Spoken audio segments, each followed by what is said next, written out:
Hey there, today we're looking at G Baby Ain't I Good to You. So we're gonna look at a couple of things here. So I have prepared a PDF, so if you're a patron you can print out those PDFs and follow along in this lesson. There are a couple of things I want to talk about. First off, we need to learn the tune. If we don't know it already, it's a good tune to know. And then it's perfect for the kind of playing that I call poor man's chord melody. I've talked about that in previous videos. And it's a technique that is kind of inspired by Lenny Bro. And also, there's another topic that I want to cover, and that is when you see a lot of dominant chords, because this tune has a lot of dominant chords in it, doesn't necessarily call for altered scales or different mixolydian scales or what have you. Sometimes what you need to do is just treat those chords as blues. They come from a blues tonality. So we're going to talk about all those things. And also the B section is perfect for applying some of the Barry Harris stuff that I've talked about in previous videos. Barry Harris movements. So all of that we're going to look at in this video. So let's get started, shall we? So first off, let's just learn the melody.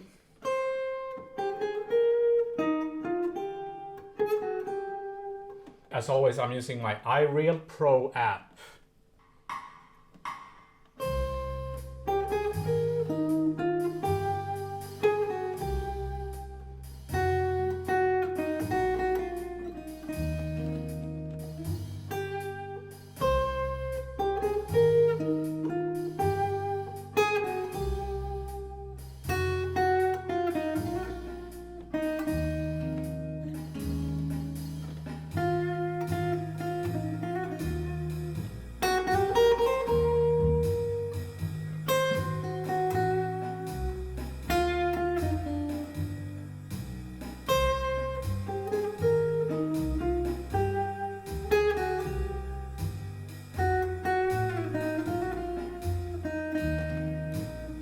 Now that actually works. Even if you're playing like that, I kind of removed the piano from the mix, which you can do in iReal Pro, by the way. And let's say you're playing with a group, a trio, there's no piano player. You could do that, just play the melody like that.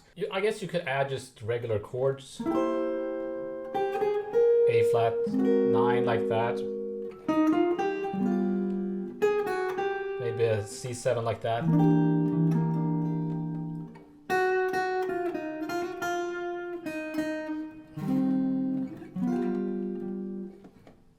That actually pretty nice, the C13.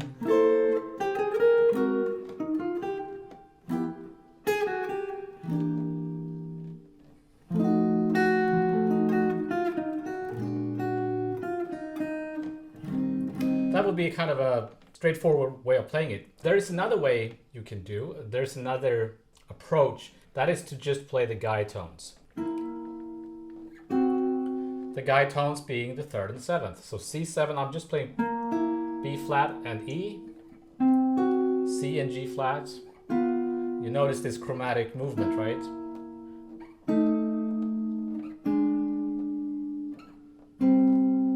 You could even go, right? So remember, in early jazz, we don't always play the major 7, even though the real book often will say major 7. Doesn't mean because the melody note is actually the root, right? So if you play major 7, it's gonna clash. That's a mistake a lot of beginner jazz guitar players make. It's actually better to play a triad, and you can get this kind of F7, B flat. Again, we're treating the whole thing as a blues. So if I try to combine the guide tones with the melody, it's obviously gonna get a little bit trickier.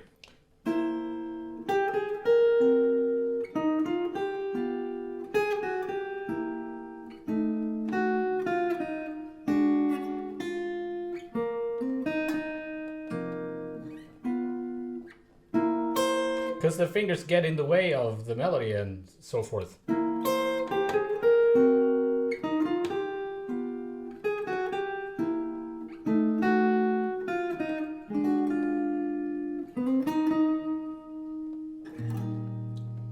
So a way to do that in the beginning, to practice it, is to play quarter notes, the guide tones as quarter notes.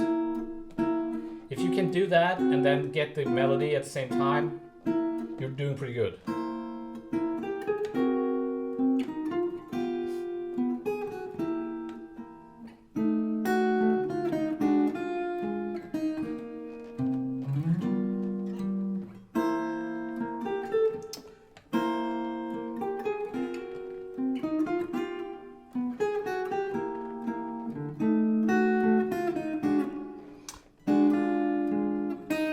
So you're noticing I'm struggling a bit. So what we do is that we move the guide tones to, instead of the middle set of strings, to the 4th and the 5th string. So instead of playing, I drop the E an octave.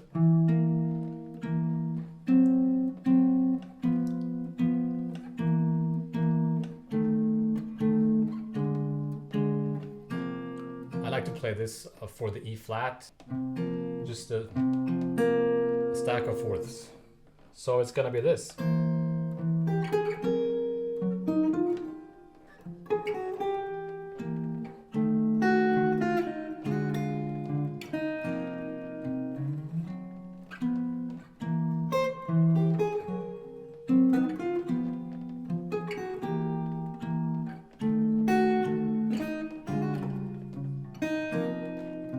Or as half notes.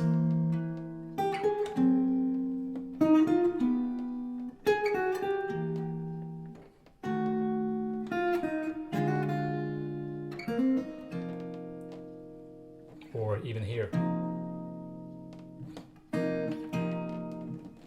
The way I was taught how to do this when I was initiated into the secret society of esoteric Canadian jazz guitar players in the tradition of Lenny Breau and Ed Bickert and Lorne Lofsky, you play those guide tones with these two fingers as much as possible, and then you try to play the melody with these two fingers. If you can do that, you're doing pretty good.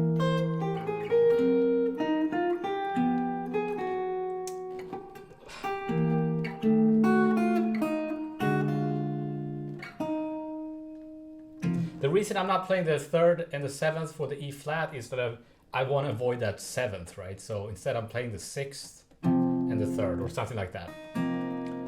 So the rule doesn't always apply. Sometimes there are exceptions to the rule, as always. In any situations, there are always exceptions to a rule.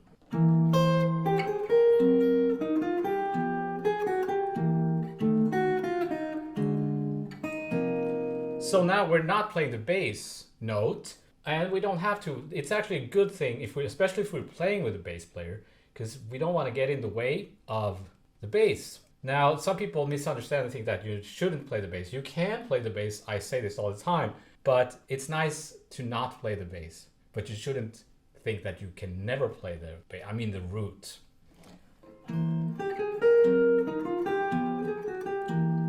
Then you can add extensions here because we have a string available. So the first chord, I could add the sharp 9.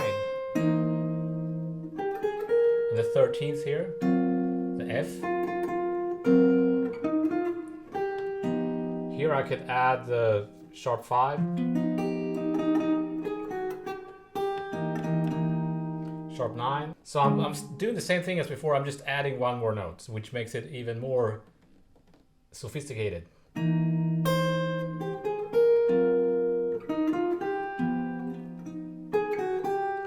I have an option, I could be that note or this note.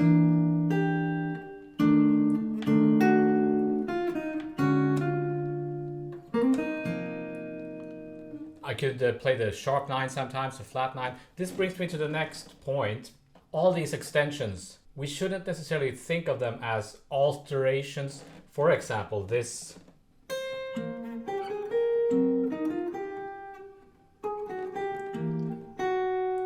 So that's an F7 with a flat 9. So you're thinking, oh, it's altered. No, it's blues. It's not this. It can be, but it's more this. Blues, right? This is also altered, right? It's in the sharp 5. But it's not, again, it's not this. It's more...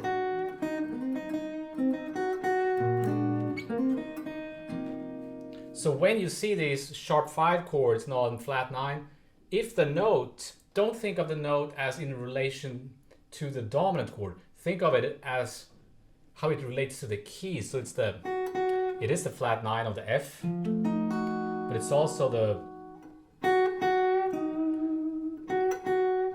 right? It's the blues note. Sometimes, for example, here, you could play this chord. You can play them after. And this is not altered, right? But they both come from a blues.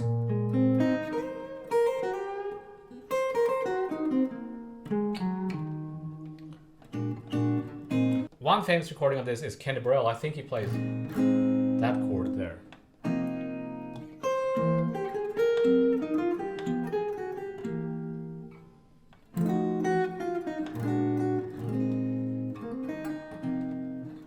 One way I like to demonstrate that is, you know, the tune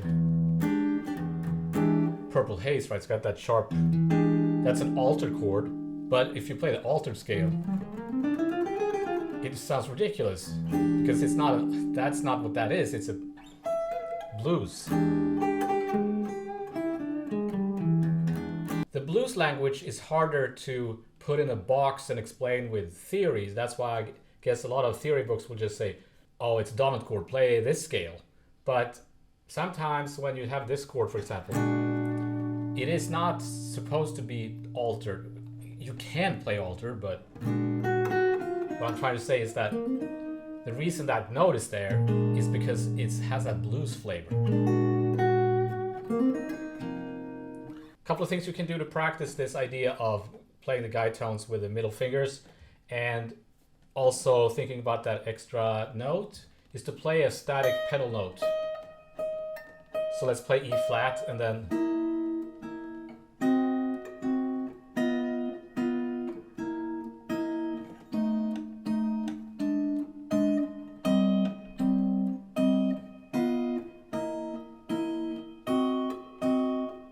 let's do it with the backing track.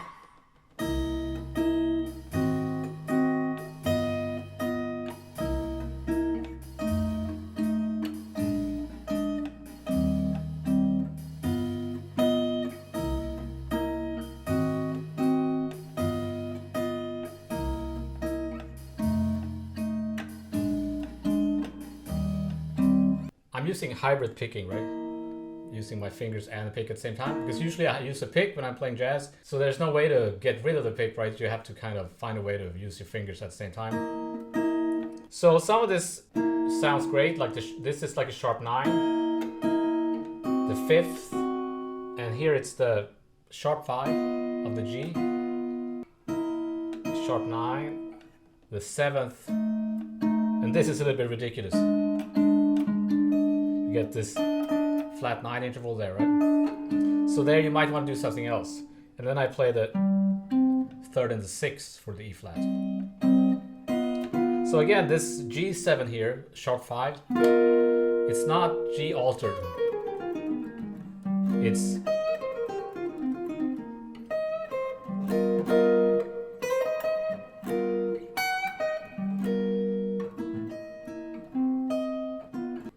so instead of playing the B flat like that, I could play again the sus.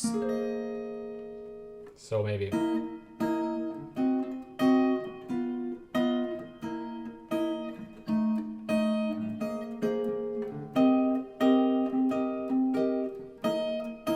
Again, I could add more extensions.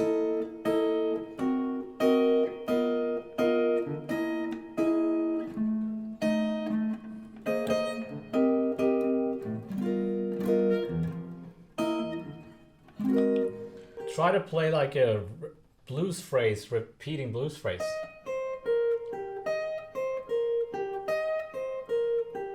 And keep the guide tones going.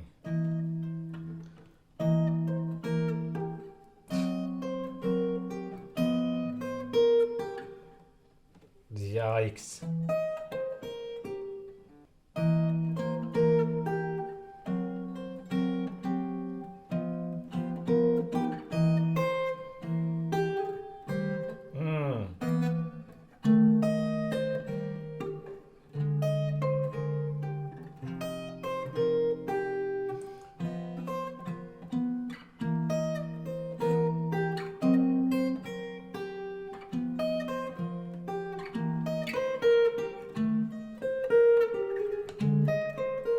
So I can't really do it, but practicing like that forces me to really think about this. Also, notice I'm jumping around. Sometimes I'm playing the guide tones on the middle set of strings, sometimes on these strings, and even on the bottom strings. I've seen players like Lauren Lofsky do that, but you can't do it down here because it's gonna sound ridiculous, but here you can totally do it. The goal is to be able to improvise using the blues scale and play the guide tones.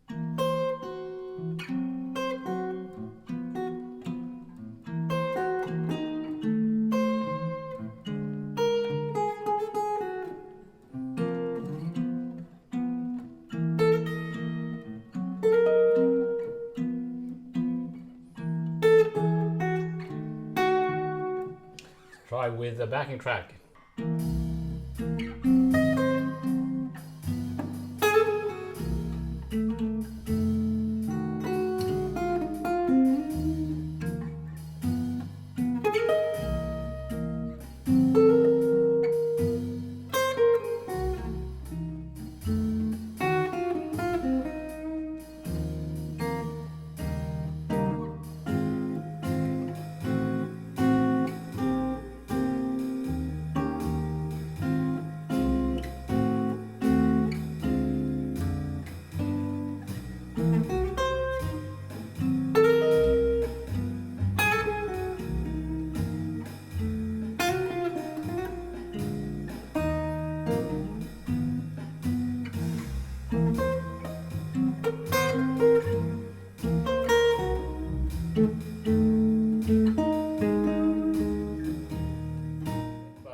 I use this technique a lot when I'm playing, especially if I'm playing it with the trio. It has helped me a lot to play in the trio because there's not a time to play a sophisticated chord melody arrangement of every standard in the world. So this technique comes in handy when you're playing with a trio and if you want to kind of fake a chord melody arrangement. Even if you're playing solo, you can use this because you don't need the bass there. That's kind of how music works. That even if I'm not playing the root of the chord, it's still there. When people hear the music, they can kind of hear it even though it's not there, if that makes sense. So for the B section, I'm gonna look at these chords. A flat 6, A diminished, E flat 6, E flat dominant. This is exactly what Barry Harris talks about with the movement. Right?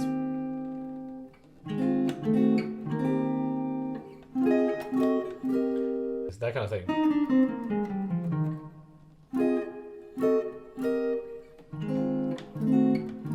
So you should do all the inversions. That's the Barry Harris stuff that I'm gonna put some links to videos where I explain this stuff if you don't know what I'm talking about right now.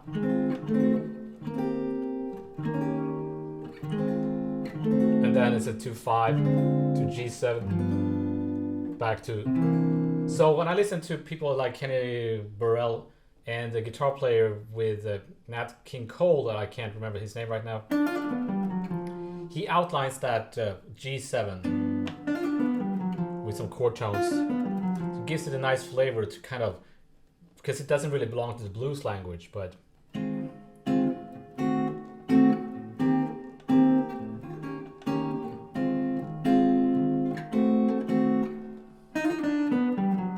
right?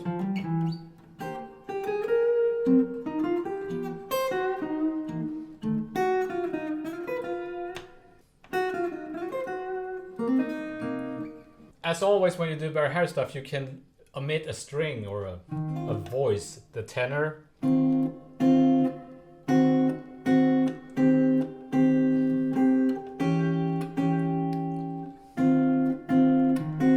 like to do this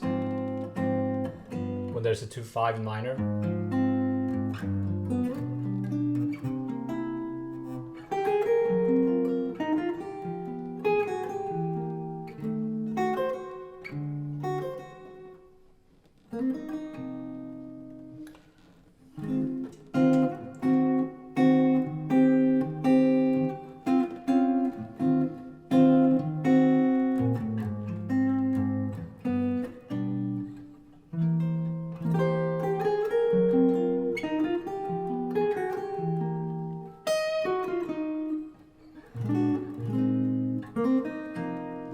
Notice also that when we go to this diminished chord, it's very closely related to the blues.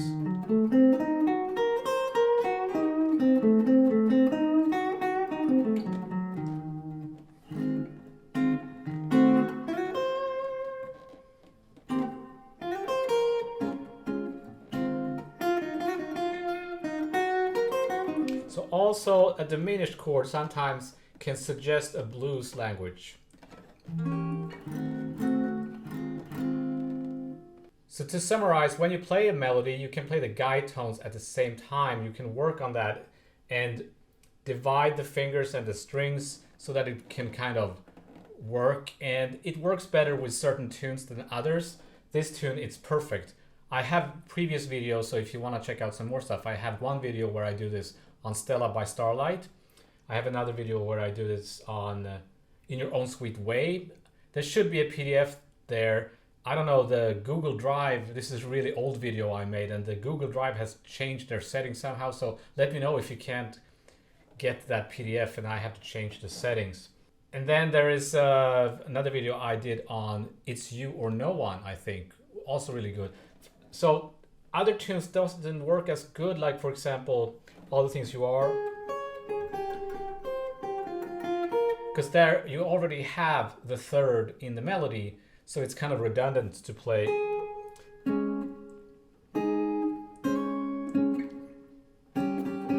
You're kind of doubling the third, so it's in those cases I wouldn't use this technique necessarily. There are other techniques you can use there. And then we talked about how when you see a bunch of dominant chords, be aware that sometimes it's a blues kind of thing rather than an altered scale or anything like that. So you want to think about the chord extension and how that the extension relates to the home key, the parent key, and the blues scale. And that note is actually the flat 7 of the key. And then maybe it is better to play the blues scale. So just to give you an example, if I'm in C major and I see a G 7 sharp 5, I wouldn't necessarily have to play the altered scale. It could be this.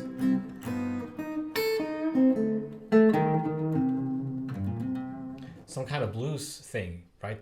And then I talked about how you can add, if you do the guide tone thing, you can also add extensions over the guide tones, but under the melody, if you really want to be a little bit more advanced. So the guide tone examples are on my Patreon page. And then also we try to, if you really want to master this, try to improvise while you're playing quarter notes like that.